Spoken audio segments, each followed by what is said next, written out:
안녕하세요. 까치살모입니다. 여러분도 알겠지만 드디어 9월 19일에 이라크와 천공 수출에 관한 정식 계약을 체결했다고 LIG 측에서 9월 20일에 밝혔습니다. 이것에 관한 자세한 내용은 제가 이미 며칠 전에 이야기한 대로입니다. 그럼 오늘은 무슨 이야기를 할까요? 오늘은 두 가지 주제를 이야기해 볼까 하는데요.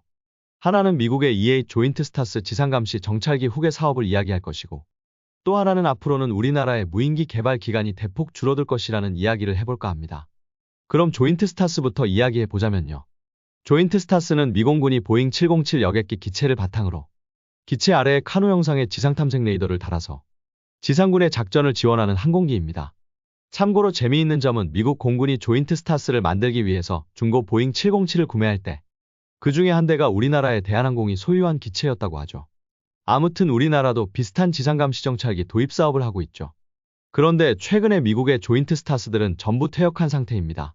미 공군은 총 17대 조인트 스타스를 도입했으며 1991년부터 작전에 들어갔습니다. 그런데 이 기체들은 처음 도입할 때부터 이미 구식 기체인 보잉 707로 만들어져서 원래부터가 오랫동안 운용할 계획이 없던 기체입니다. 그리고 2022년 2월에 첫 기체가 퇴역한 후에 작년인 2023년 6월에 마지막 기체가 퇴역함으로써 지금은 모든 기체가 다 퇴역해버린 상태입니다. 아마 이 이야기를 듣고 많은 분들이 그 기체들을 우리나라가 구매하면 안 되냐는 이야기를 할 텐데요. 그러기에는 기체가 너무 낡아서 문제가 많습니다. 그런데 문제는 미국에서 이 조인트 스타스를 대신할 후속 기체는 무엇일까입니다. 혹시 여러분 중에 미국에서 조인트 스타스를 대신할 후속 기체가 무엇인지 들어본 적이 있는 분이 있나요? 아마 없을 것입니다. 당연합니다. 정확히 미국에는 더 이상 조인트 스타스를 대신할 후속 기체는 존재하지 않습니다. 그럼 미국은 앞으로 어떻게 적의 지상병력의 움직임을 감시하게 될까요? 정확히 미국은 앞으로 특정 지역의 적 지상병력의 움직임을 감시하는 게 아니라 앞으로는 전 지구의 지상병력의 움직임을 실시간으로 감시하게 됩니다. 그게 가능한 이유는 이 조인트 스타스를 대체할 후속 기체는 공중에 있지 않고 우주에 있기 때문입니다. 조인트 스타스의 후속 사업은 바로 GMTI라는 사업입니다. 지상이동 표적 표식이라는 사업으로, 이 사업은 미국의 우주군과 NRO 국가정찰국이 공동으로 하는 사업으로, 쉽게 이야기해서 우주의 위성으로 전지구 표적을 탐지할 수 있는 사업입니다. 그리고 원래 미국은 E3 조기경보기가 퇴역한 후에 E3의 후속기도 도입할 계획이 없었습니다. 그러다가 최근에 들어서야 보잉의 E7을 도입하기로 했는데요. 그럼 미국은 왜 조기경보기를 도입하지 않으려 했느냐? 그건 앞으로 조기경보기를 AMTI가 대신할 수 있을 거라고 생각했기 때문입니다. 그럼 AMTI란 뭐냐? 이건 공중이동 표적 표식이라고 합니다. 그래서 미국은 조기경보기와 조인트 스타스를 전부 위성으로 대체하려 했던 겁니다. 그러나 문제는 조기경보기는 실시간으로 이동하는 고속의 공중표적을 탐지해서 그 정보를 실시간으로 아군의 전투기에 전달하는 네트워크를 형성하는 게 중요한데, 문제는 우주에 있는 위성이 공중의 고속 표적을 탐지하고 이 정보를 실시간으로 공중에 있는 아군 전투기에게 전달하는 게 쉽지 않았다고 합니다. 한마디로 말해서 적의 공중 표적을 감시할 정찰위성보다 그 정보를 실시간으로 전달하는 네트워크 구성이 더 힘들었던 것입니다. 그래서 미공군은 네트워크 시스템이 안정화될 때까지 임시방편으로 E7 조기경보기를 도입하기로 한 것입니다. 그런데 상대적으로 지상의 표적은 공중 표적에 비해서 더 느리게 움직이기 때문에 이건 실시간으로 데이터를 전달하는 게 가능했던 모양입니다. 솔직히 미국에서 E7을 도입한다고 할 때 네트워크 문제 때문에 어쩔 수 없이 E7을 도입한다는 이야기를 들어서 지상감시기도 별도로 도입하는 것 아닌가 했는데요. 이번에 지상표적 탐색기에 대한 기사가 나와서 E7과 달리 지상표적 탐색기는 별도로 도입하지 않기로 했다는 걸 저도 알게 되었습니다. 그리고 미국 정부의 발표에 따르면 GMTI는 2030년 초부터 전력화한다고 합니다. 한마디로 이제 미국은 더 이상 지상감시기가 필요가 없다는 것입니다. 이제는 앞으로 지상표적은 모두 우주에서 감시한다고 합니다. 역시 천조국답다고 말해야 할까요? 결론은 미국은 우주에 수많은 감시 정찰 위성을 올려서 전 지구의 모든 지상군을 실시간으로 감시할 수 있게 되는 겁니다. 그리고 이건 우리에게도 시사하는 바가 큽니다. 당장 우리나라는 지금도 지상감시기를 도입하는 사업을 하고 있고, 우리나라가 지상감시기를 도입하는 이유는 역시 가장 중요한 임무는 북한의 이동식 탄도미사일 발사대를 감시하기 위해서입니다. 현재 이 임무를 하는 기체는 글로벌 호크 무인기인데요. 문제는 글로벌 호크는 한 번에 감시할 수 있는 면적이 좁기 때문에 최대한 넓은 면적을 한 번에 감시하기 위해서는 글로벌 호크보다 탐지 면적이 넓은 전문적인 지상감시기가 필요하기 때문입니다. 그런데 문제는 북한이 이동식 탄도미사일 발사대를 과거에는 평양 원산 간 고속도로에서 집중적으로 운용해서 글로벌 호크나 일반적인 지상 감시기로도 충분히 감시하는 게 가능했지만 지금은 북한이 탄도미사일 이동식 발사대를 후방에 배치하기 시작함으로 인해서 기존의 글로벌 호크와 지상 감시기로는 더 이상 북한의 탄도미사일 이동식 발사대를 충분히 감시할 수 없게 되었습니다. 그래서 우리 군은 지상 감시기의 ROC를 변경했습니다. 그래서 더 긴 탐지 거리를 가지고 북한 내륙 깊숙이까지 탐지해서 후방으로 재배치한 이동식 발사대를 탐지하기를 바라고 있지만 지금 우리나라에 제한 중인 그 어떤 지상 감시기도 우리 군의 새로운 ROC를 충족하지 못하고 있습니다. 그래서 지금도 이 사업은 답보 상태인데요. 결론은 기존의 지상 감시기로는 더 이상 북한이 후방에 재배치한 이동식 탄도미사일 발사대를 찾을 수 없고 그래서 우리나라도 미국의 GMTI와 동일한 사업을 해야 할 것입니다. 문제는 그러기 위해서는 지구 저궤도에 수많은 정찰 위성을 배치해야 한다는 문제가 있습니다. 실제로 그 규모는 알려져 있지 않지만 미국이 추진 중인 GMTI도 어마어마하게 많은 수량의 저궤도 위성을 운용한다고 알려져 있고 그래서 이게 아무나 할 수 있는 사업이 아니면은 틀림없는 사실입니다. 한마디로 말해서 천조국인 미국이니까 가능한 일이지 결코 아무나 할 수 있는 일이 아님은 분명한 사실입니다.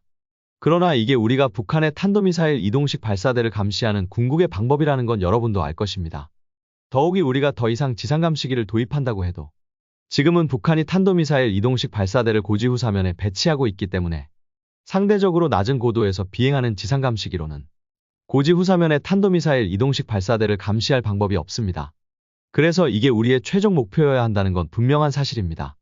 아무튼 어찌 되었던 이제 미국은 더 이상 지상 감시 정찰기 같은 건 필요 없습니다.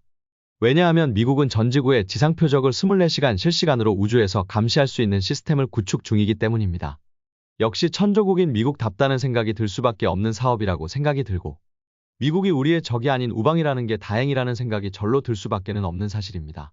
전 지구의 지상 표적을 실시간으로 감시할 수 있는 우주 감시 시스템이라니 정말 상상만 해도 무섭다는 생각밖에는 들지 않습니다. 그리고 두 번째 이야기는 무인기 가망인증에 관한 이야기입니다. 여러분도 알겠지만 우리나라는 무인기 하나 개발하는데 정말 오래 걸립니다. 그래서 우리가 무인기를 개발하면 개발 시간이 너무 오래 걸려서 개발하고 나면 이미 구식이 되어버리는 문제가 발생합니다. 당장 우리의 중고도 무인기는 2008년에 개발을 시작해서 작년인 2023년에야 겨우 방사청으로부터 적합 판정을 받았습니다. 무려 개발에 15년이나 걸린 거죠. 그리고 군단급 무인기는 2012년부터 개발을 시작해서 아직 전투적합 판정도 받지 못하고 있습니다. 그리고 그러는 동안에 기술이 발전해서 군단급 무인기를 개발하던 카이는 지금 개발 중인 군단급 무인기를 생산하지 말고 바로 보다 발전된 군단급 무인기 블록2를 개발하자는 제안을 하는 중입니다. 이런 식으로 우리의 무인기 개발은 너무도 오래 걸리고 개발하다가 이미 구식이 되어버려서 문제가 되는 게 한두 번이 아니었습니다. 그리고 그 원인의 대부분을 차지하는 게 바로 가망인증입니다. 그럼 가망인증이란 뭐냐? 쉽게 이야기해서 항공기가 강도 및 구조 그리고 성능이 안정적인지를 기술 기준에 따라서 테스트하고 그걸 정부가 인증해주는 제도입니다. 그런데 무인기라는 건 결론은 사람이 타지 않는 장비입니다. 그래서 사람이 타는 유인기와 똑같은 인증 기준을 적용하면 안 됩니다. 그러나 지금까지 우리나라는 무인기를 유인기와 같은 기준으로 테스트를 했고 이게 항상 문제였습니다. 그러나 우리 정부는 지금까지는 별도의 기준이 없다는 이유로 무인기에도 유인기와 같은 기준의 가망인증을 요구하게 되고 그 덕에 우리의 무인기는 개발 기간이 너무 오래 걸렸습니다. 그리고 이 가망인증 과정 중에 무인기의 결함이 발견되기도 했지만 문제는 무인기는 사람이 타는 게 아닙니다. 그렇기 때문에 어느 정도 결함이 있고 그 때문에 추락을 해도 별로 상관이 없는 물건입니다. 한마디로 무인기는 소모품이라는 것입니다. 그렇기에 이런 소모품을 사람이 타는 유인기와 같은 기준으로 테스트를 한다는 건 분명한 문제가 있었습니다. 그럼에도 우리 정부는 계속 유인항공기와 동일한 가망인증을 요구하고 있었습니다. 그런데 지금은 차츰 무인기만의 별도의 가망인증 기준이 마련되고 있습니다. 당장 2020년경에는 방사청이 소형회전익기용 가망인증을 별도로 마련했습니다. 이 가망인증은 무인기 중에서도 가장 작은 수준의 무인기인 25kg에서 150kg급의 소형회전익기에 대한 가망인증 기준으로 당연히 이런 작은 기체를 유인기용 가망인증을 적용한다는 것 자체가 불가능합니다. 그래서 그전까지는 오히려 이런 소형 무인기들은 어떤 기준으로 인증을 받아야 하는지 기준 자체가 없어서 문제가 되었는데요. 그래서 우리 방사청에서 별도로 소형 무인기에 대한 가망인증 기준을 만들고 이걸 쉽게 적용받기 위해서 별도의 웹까지 만들었습니다. 그러나 이런 소형 무인기에 대한 가망인증 기준은 기존에는 아예 적용할 기준이 없었기 때문에 만들어야 했던 건 너무도 당연한 겁니다. 그런데 이번에 방사청에서는 600kg 이하의 소형 드론에 대한 가망인증 기준을 고지했습니다. 이번에 우리 방사청은 125개 기준 항목을 고지했고, 보니까 주로 유럽의 기준을 참조한 것 같습니다. 이리 우리 방사청에서 고지해줌으로써 기존에는 이 정도 기체만 되어도 유인기와 동일한 가망인증을 받던 것에서 벗어나 기존 가망인증에 비해서 훨씬 간편화된 기준을 적용받게 되었습니다. 그래서 이 새로운 기준에 따르면 기존에는 1년이 걸리던 테스트 과정이 6개월로 단축될 수 있게 되었다고 합니다. 한마디로 가망인증 기간이 대폭 줄어든 것으로, 이로 인해서 드디어 우리나라도 무인기 개발의 속도가 붙을 수 있을 것으로 보입니다. 그럼 이 정도의 무인기는 어느 정도의 크기의 무인기이냐라고 물으신다면 터키의 TB2 바이락타르가 630kg이고 우리나라의 4단급 무인기가 150kg이기 때문에 우리의 군단급 무인기와 4단급 무인기 사이쯤 되는 기체입니다. 그리고 이 크기 이하가 군용 무인기의 수량으로는 가장 많은 수량을 차지하기 때문에 우리의 무인기의 개발 속도가 대폭 빨라지게 되었습니다. 아마 저희 생각으로는 가장 먼저 혜택을 보는 건 우리의 150kg급 무인기 개발 사업이 될 것입니다. 그러나 아직 600kg 이상의 무인기에 대해서는 여전히 유인기와 동일한 가망인증 기준이 적용되고 있고, 이 부분도 빨리 무인기만의 기준을 정해서 가망인증을 단순화해야 한다고 생각을 합니다. 그래야지만이 우리 업체들이 더 쉽게 가망인증을 받을 수 있고, 그래야지만이 무인기의 개발 기간이 대폭 줄어들 테니까요. 그래도 소형 무인기 가망인증 기준을 마련한 것에 이어서 드디어 600kg 이하의 무인기에 대한 가망인증 기준을 마련한 건 정말 다행한 일이라고 생각을 합니다. 기존까지 우리 업체들은 우리 군이 유인기 가망인증을 고집함으로 인해서 너무 불만이 많았고, 업체들의 불만도 불만이지만 굳이 받을 필요 없는 테스트까지 받아야 해서 개발 기간은 필요 없이 길어지고, 유인기 가망인증에 통과하기 위해서 무인기에는 별로 필요도 없는 장비들까지도 무인기에 들어가게 되어서 문제가 많았습니다. 물론 그로 인해서 우리의 무인기들은 그 어느 나라의 무인기들보다 안정적인 비행이 가능했지만, 무인기라는 건 소모품입니다. 좀 불안정해도 상관이 없고 충분한 안전장치를 달아서 안전적인 것보다는 좀 추락하더라도 안전장치를 빼고 경량화하는 게 더 유리하고, 그리고 필요 없는 가망인증을 받게 됨으로 인해서 길어지는 개발 기간도 줄여야 하는 게 더 중요했습니다. 웃기는 건 분명 우리나라의 기술력은 세계적으로도 최고 수준의 기술력인데 우리의 무인기들만 보면 한없이 한숨만 나오는 게 사실이었습니다. 그러나 좀 늦은 감이 있긴 하지만 드디어 무인기만의 가망인증 기준이 나왔고, 그로 인해서 우리의 무인기 개발 속도가 대폭 빨라질 것으로 보입니다.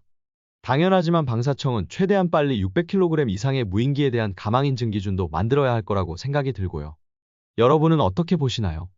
천조국의 말도 안 되는 지상감시망 구축 사업과 그리고 우리 방사청이 드디어 무인기만의 가망인증 기준을 고지한 걸 어떻게 보시나요? 정말 천조국인 미국다운 사업이고, 저는 저 미국이라는 나라가 무섭기까지 합니다. 그리고 드디어 우리나라의 무인기 개발의 속도가 붙을 것 같아서 다행이고요. 이상 영상 봐주셔서 감사합니다.